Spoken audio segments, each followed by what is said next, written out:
अस्सलाम वालेकुम नाजरीन, सबसे पहले मैं आपको ड्रामा शेर की कहानी के बारे में बताता चलूं। तो ये कहानी एक ऐसे नौजवान के गिर्द घूमती है कि जो ताकत, पैसा और रिश्तों के दरमियान फंसा रहता है। इसकी जिंदगी में मोहब्बत, इंतकाम और बेवफाई जैसे जज्बात बार बार इम्तिहान लेते हैं। कहानी में दिखाया गया है कि गरूर और जिद इंसान को रिश्तों से दूर कर देती है। इस ड्रामे से ये सबक मिलता है कि सब्र, सच्चाई और अच्छे फैसले ही इंसान को कामयाब और सुकून भरी जिंदगी दे सकते हैं।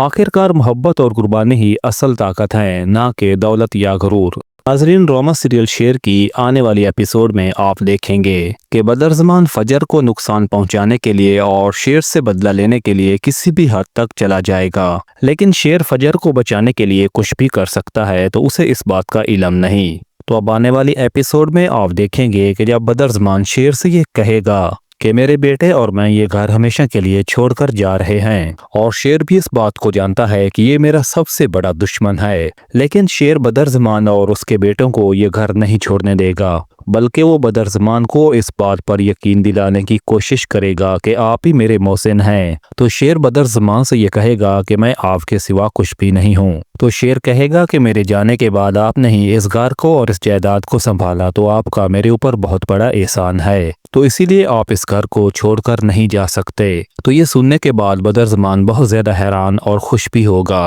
और बदरज़मान के ज़हन में ये होगा कि शायद शेर मेरे बारे में कुछ भी नहीं जानता। हालांकि शेर ने तो अपना प्लान बनाया होता है कि वो बदरज़मान से अपने बाप के कत्ल का बदला लेकर ही रहेगा, और वो बदरज़मान को इस बात का शक भी नहीं होने देगा। और शेर इन सारी बातों को जान चुका है कि डॉक्टर रंगूनवाला का कत्ल कौन करवाना चाहता था, और इसके बाद डॉक्टर फजर का राज भी सामने आ जाएगा, और शुजात और सैका भी डॉक्टर फजर से मिलेंगे। तो शुजात फजर को वहां पर देखकर बहुत ज्यादा गुस्से में आएगा, लेकिन डॉक्टर फजर फिर भी उनका इलाज करेंगी। तो नाजरीन, इस वक्त ड्रामा शेर की स्टोरी काफ़ी कम्प्लेक्स हो चुकी है। तो आपका क्या ख्याल है कि शेर और डॉक्टर फजर की आपस में शादी हो जाएगी या फिर नहीं?